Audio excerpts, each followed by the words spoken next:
of my work I did the last 25 years. So I worked for close to 26, 27 years in the finance industry.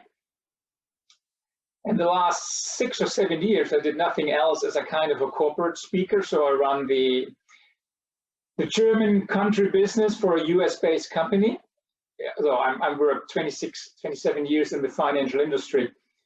And the main part is, since most of the people don't have any clue about finances and stock markets, that we developed a kind of a program I call it the School of Markets. So the School of Life, it's the School of Markets.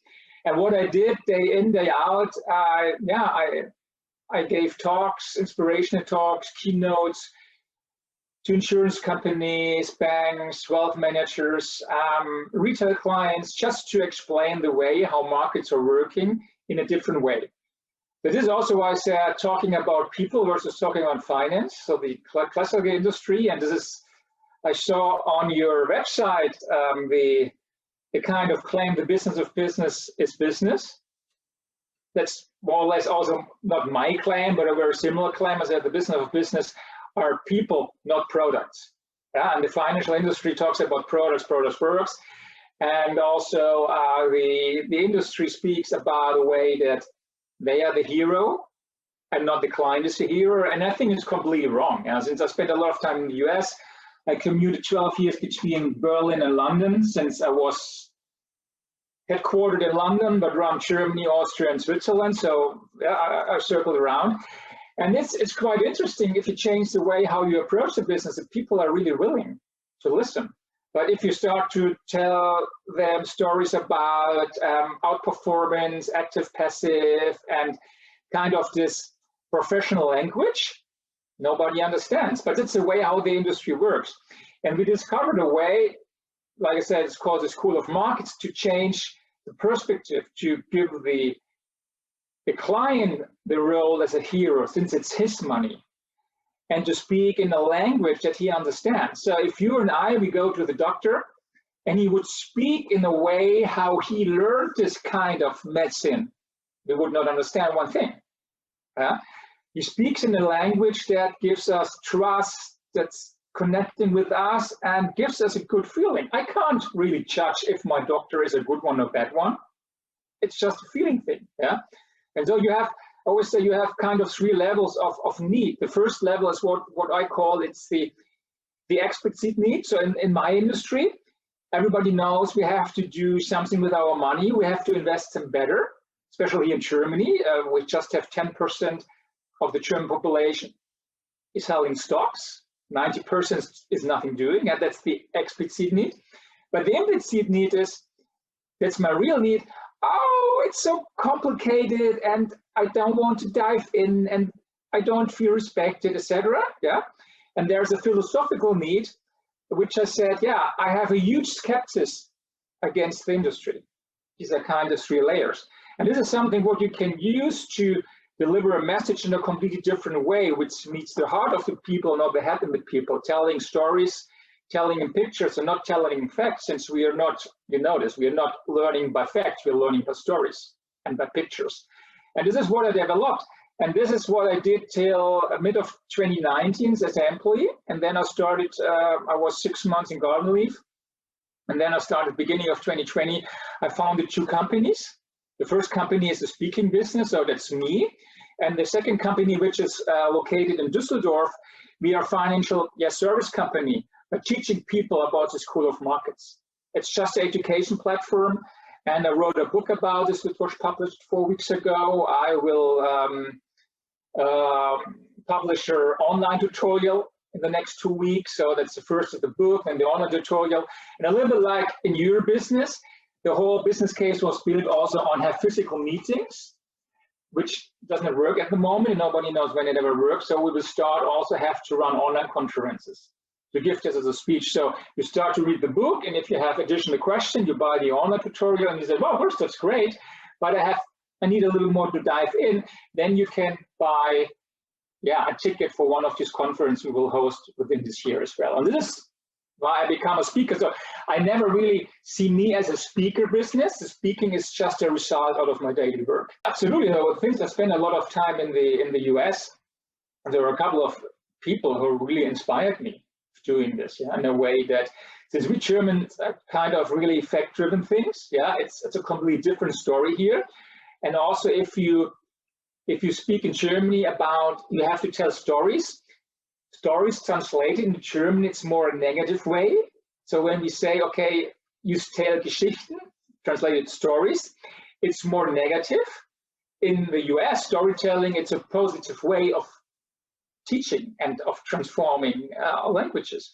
And here we say, okay, it's less of storytelling, it's a picture telling. We have to tell in pictures.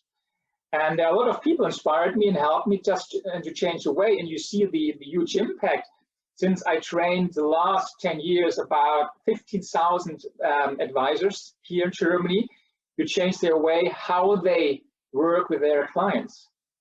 Going back from products, going back from this kind of commission things. So you have in the Netherlands, you have a ban of commissions already for the last couple of years, which is a role model, by the way, for whole Europe. You have this as well in the UK, they already are.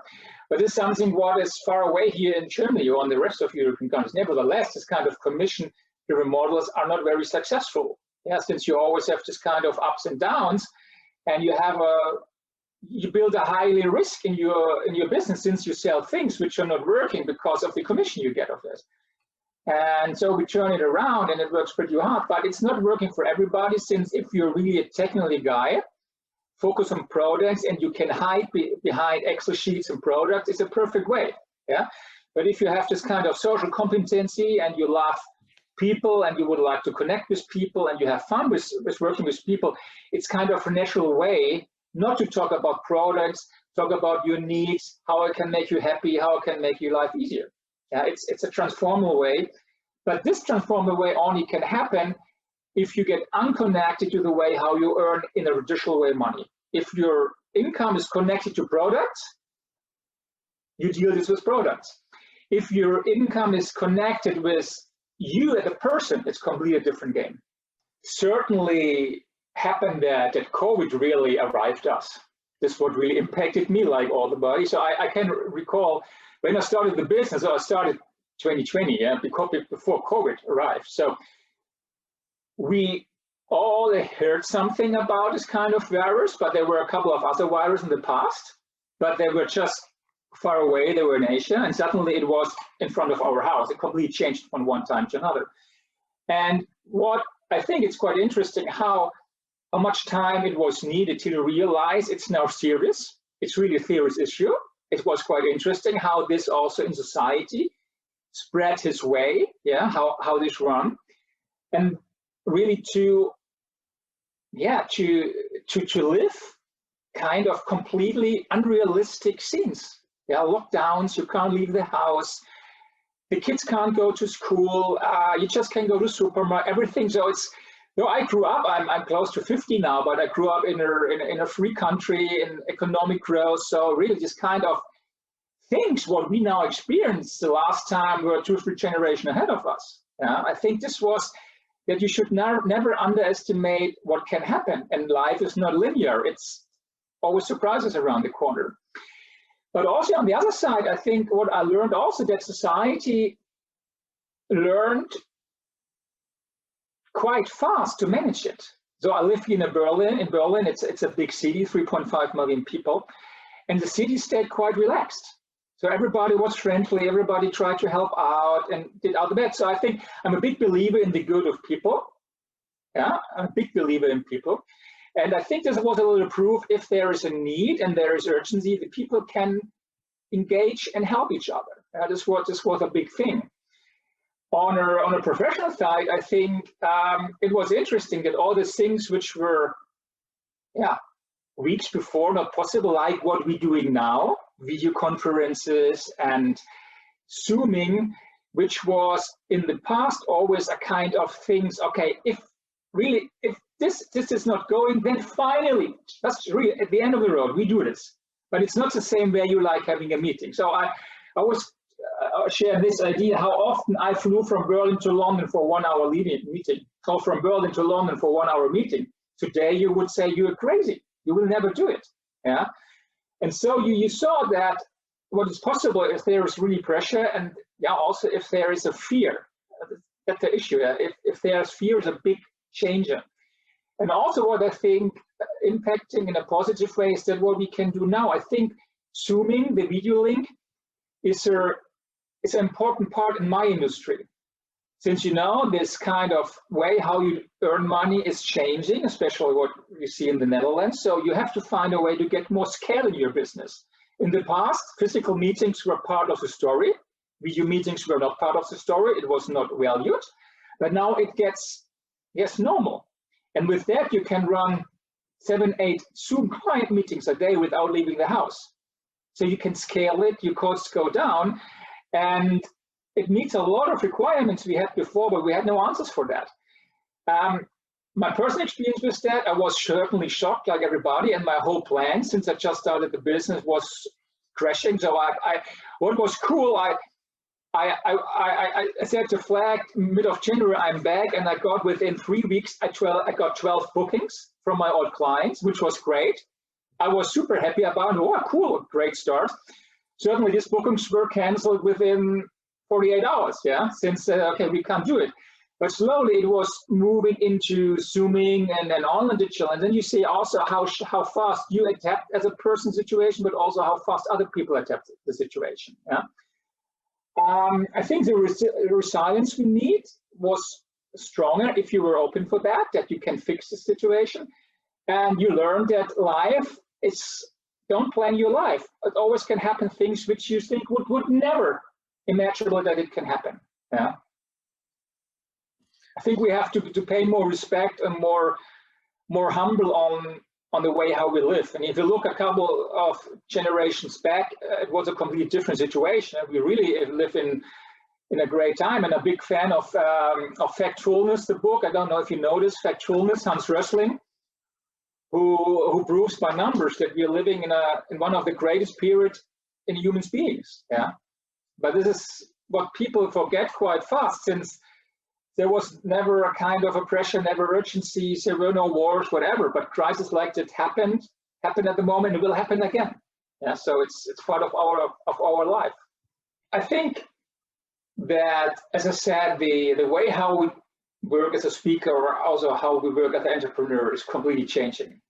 Yeah, there is. I don't want to use this word "great reset," which is in the positive or negative meanings, but I think there is indeed a great reset. Yeah, since I think before COVID, what I recognize and what I see in the world, that it ran a little bit crazy. Yeah, since nobody really was asking where this all come from. Yeah, there was wealth, there was everything possible. You can travel from A to B. There were issues, but nobody really took care of, since it was just running. It was running, and you couldn't stop it, even if you see the damage out of it coming. Yeah. So I'm a big fan of conscious capitalism in the US. I don't know if you know this. Conscious capitalism, it's a movement which say, okay, capitalism is important, and the word capitalism it's burned, but then I use the word free markets, conscious free markets working. Since you see also in this crisis, and you especially can see it in the restaurant industry. So our restaurants are still shut down here in Berlin. But you could recognize and see how innovative the people were to find solutions to deliver meat. So you see the kind of power we have within us to find solutions and to create something new if we are forced to it. Yeah. And people get more sensitive about the sense of that, what we deliver as an entrepreneur, as a service offerer. And really asking, okay, how is this helping to improve my life? The people get a little bit slowed down and are not really checking in every kind of super cool, crazy idea, which we get always from the social network things. Yeah, the idea couldn't be crazy and call it enough. Only, wow, how cool is this? This is great. I think this goes a little bit down, since we suddenly recognize that there is more than to consume. It's our family, it's our house. We really go back with and back us. really to pay on the things which are really meaningful in life. And I think this is a great reset, that people think more in a meaningful way. What is really helping me? Does I really need this and this? Change the way how we approach. And I think this supports the way you're thinking, I'm thinking. Go away from products, go to people. Try to understand what they really mean, what is meaningful with them. Yeah, how we can help to make their life easier, to improve their lives. And get more really and take more care of our environment. I think that's really important. Yeah, nevertheless, we just borrowed our planet from our kids. And I think this was not really taken care in the past. I think this is now getting everything together and okay, if you think about a great reset, now we have the chance to change things which have to change anyway. But now we can do it as a society, but we have to take care of this, the people who will, yes, lose their space. Since if you have a reset, some industrial arenas will not work anymore. Yeah, but this is what crises always bring. You have a structural crisis, the structural crisis make place for something new. Yeah, you see a lot of industry go bankrupt, will not come back, but this kind of crisis, yeah, brings a space for new things, for new ideas and the way how we approach each other. Yeah, I think it's a big chance for people who are open for the kind of reset, for the kind of new thinking, and yes, and to help people a better life. And if, as a result, and this is what conscious capital thinks, profit should never be the target, the goal, never.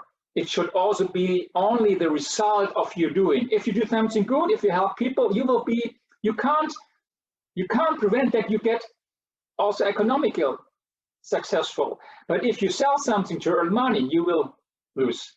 Yeah, profit must be a result and not the goal. It's a big difference in thinking. Yeah, and then we are also in the way how we think about shareholders and stakeholders.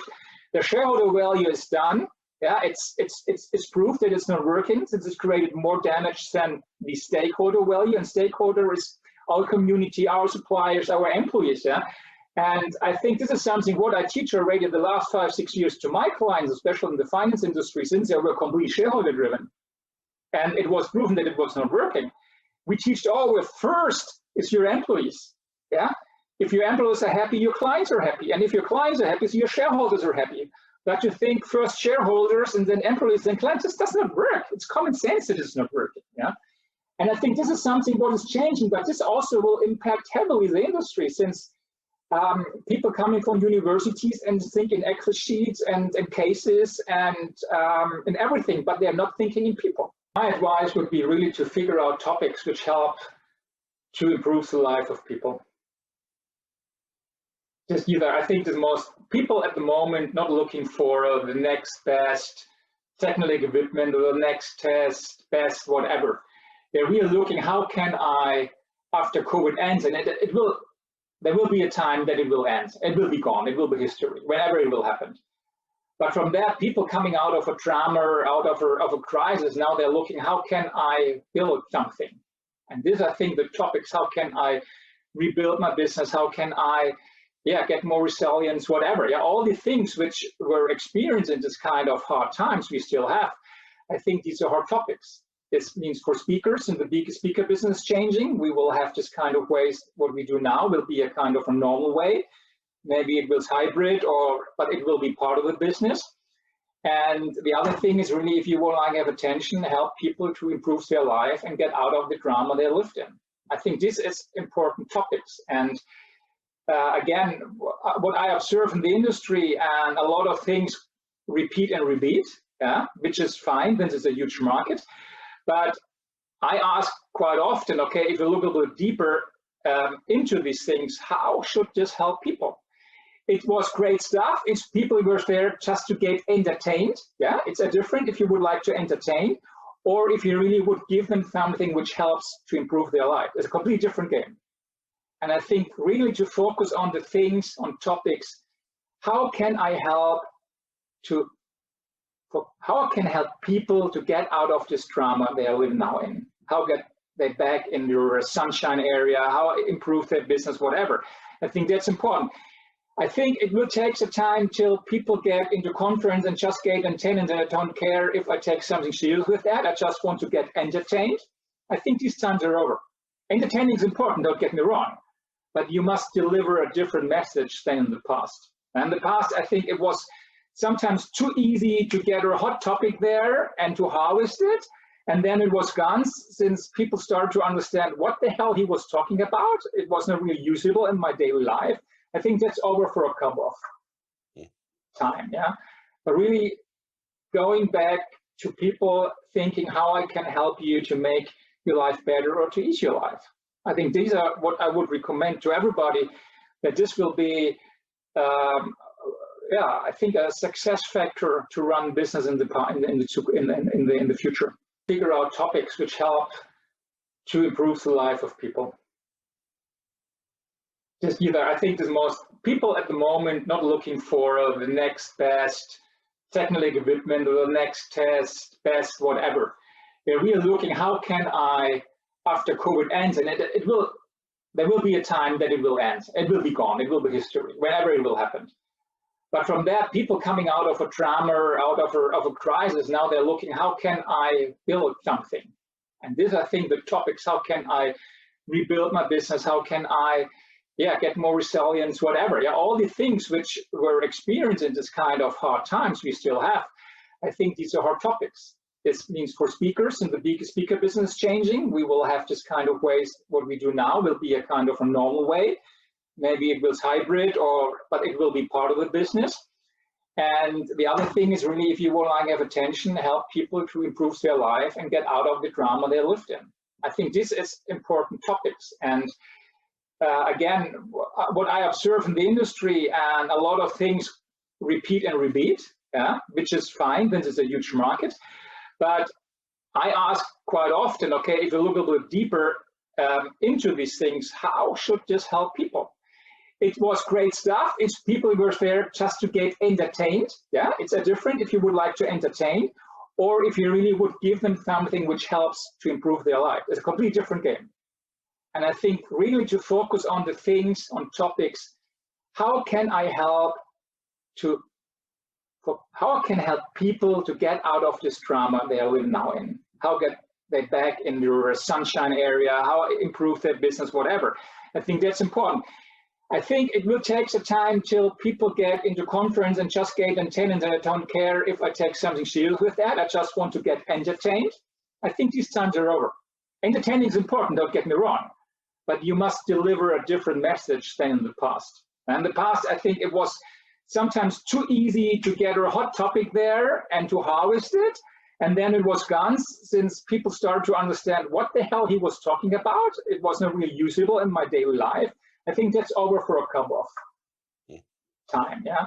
But really going back to people thinking how I can help you to make your life better or to ease your life. I think these are what I would recommend to everybody, that this will be, I think a success factor to run business in the future. First of all, hey, join the conference on April 9th and 10th. It will be great, especially in this time. We need these conferences, and yes, to get some light for the future. And in my case, I will talk about talking people versus talking finance. So I always ask the question: is the business of business or the business of people? Is the speaker the hero or the audience the hero? And I think these are essential questions every speaker has to answer for them, since this drives how you perform on stages. And how I answer this question to myself, is the business of business people or products, or I'm the hero or the audience is hero, you will get in my talk on April 9th. And I will share with you how I answer this question and how I experienced the way how the audience was suddenly changing, deciding to say, okay, the audience is a hero and not me as a speaker. It will be a completely different experience for you guys to think from a different direction, also from the point of the audience. You will have fun, and I will give my best, and we are looking forward to it.